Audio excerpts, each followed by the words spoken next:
ओम परमात्मने नमः। आयुधानामहं वज्रम धेनुमानस्मि कामधुकः प्रजनश्चास्मि कंदर्पः सर्पाणामस्मि वासुके। अर्थात आयुधानामहं वज्रम, जिनसे युद्ध किया जाता है उनको आयुध अस्त्र शस्त्र कहते हैं। उन आयुधों में इंद्र का वज्र मुख्य है। यह दधीचि ऋषि की हड्डियों से बना हुआ है और इसमें दधीचि ऋषि की तपस्या का तेज है, इसलिए भगवान ने वज्र को अपनी विभूति बताया है। धेनु नामस्मि कामधुक, नई ब्याई हुई गाय को धेनु कहते हैं। सभी धेनुओं में कामधेनु मुख्य है, तो जो समुद्र मंथन से प्रकट हुई थी, यह संपूर्ण देवताओं और मनुष्यों की कामना पूर्ति करने वाली है, इसलिए यह भगवान की विभूति है। प्रजनश्चास्मि कंदर्पः, संसार मात्र की उत्पत्ति काम से ही होती है।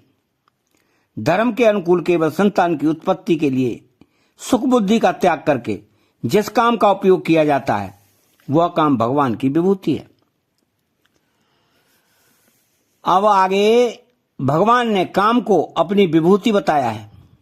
तो धर्माविरुद्धो भूतेषु कामो अस्मि भर्तर्षभ, अर्थात सब प्राणियों में धर्म के अनुकूल काम में हूं। सर्पाणामस्मि वासुके, वासुकी संपूर्ण सर्पों के अधिपति और भगवान के भक्त हैं। समुद्र मंथन के समय इन्हीं की मंथन डोरी बनाई गई थी, इसलिए भगवान ने इसको अपनी विभूति बताया।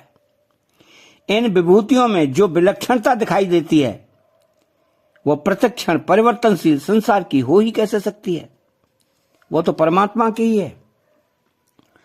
तो अनंतस्यास्मि नागानाम वर्णो यादमासामहं पितॄणाम अर्यमा चास्मि यह संयम तामहम, अर्थात अनंतस्यास्मि नागानाम, शेष नाग संपूर्ण नागों के राजा हैं।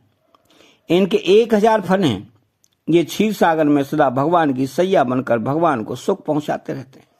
ये अनेक बार भगवान के साथ अवतार लेकर उनकी लीला में शामिल हुए हैं, इसलिए भगवान ने इनको अपनी विभूति बताया है। तो वरुणो याद साम हम, वरुण संपूर्ण जल जंतुओं के तथा जल देवताओं के अधिपति हैं और भगवान के भक्त हैं, इसलिए भगवान ने इनको अपनी विभूति बताया है। पितृणा मरियमा चास्मि, कव्यवाह, अनल, सोम आदि 7 पितृगण हैं। इन सब में अर्यमा नाम वाले पितर मुख्य हैं, इसलिए भगवान ने इनको अपनी विभूति बताया है। यमः संयमताम हम, प्राणियों पर शासन करने वाले राजा आदि जितने भी अधिकारी हैं उनमें यमराज मुख्य हैं। ये प्राणियों को उनके पाप पुण्यों का फल भुगताकर शुद्ध करते हैं। इनका शासन न्याय और धर्मपूर्वक होता है।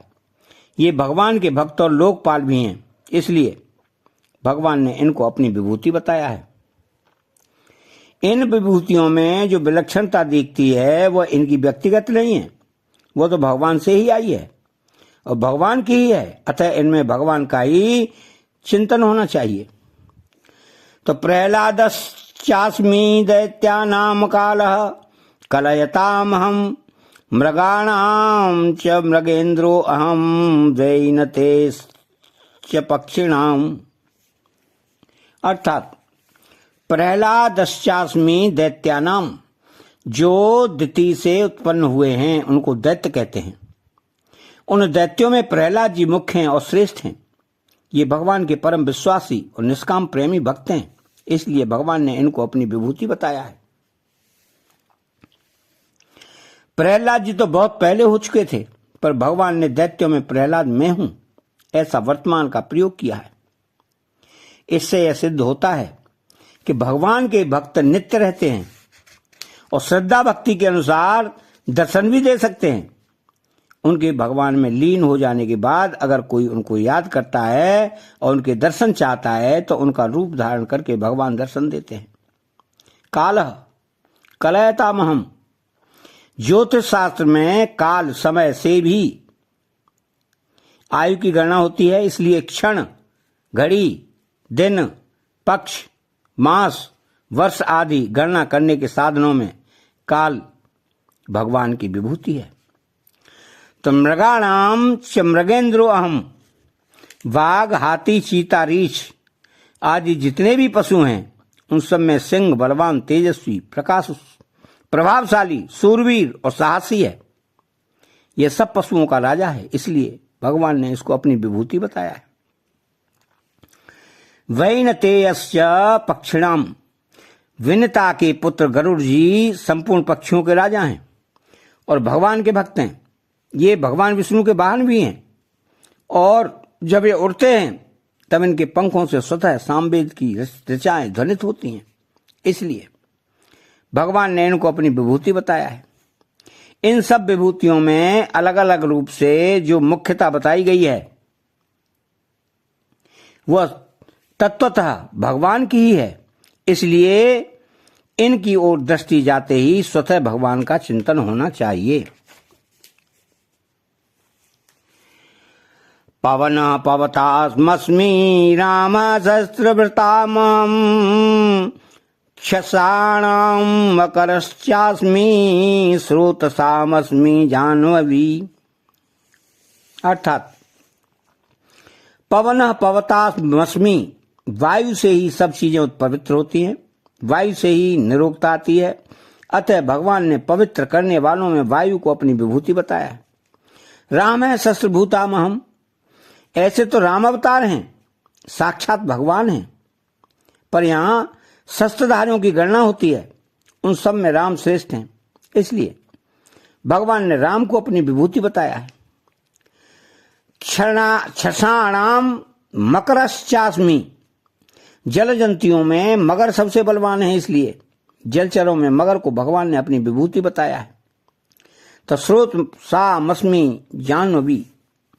प्रवाह रूप से बहने वाले जितने भी नद, नदी, नाले, झरने हैं उन सब में गंगा जी श्रेष्ठ हैं। ये भगवान की खास चरणोदक हैं। गंगा जी अपने दर्शन, स्पर्श आदि से दुनिया का उद्धार करने वाली हैं। मरे हुए मनुष्यों की अस्थियां गंगा जी में डालने से उनकी सदगति हो जाती है, इसलिए भगवान ने इसको अपनी विभूति बताया है। वास्तव में इन विभूतियों की मुख्यता न मानकर भगवान की ही मुख्यता माननी चाहिए, कारण इन सब में जो विशेषता महत्ता देखने में आती है वो भगवान से ही आई है। 2 प्रश्न थे अर्जुन के। पहला भगवान को जानने का कि मैं आपको कैसे जानूं, और दूसरा जानने के उपाय का किन किन भावों में मैं आपका चिंतन करूं।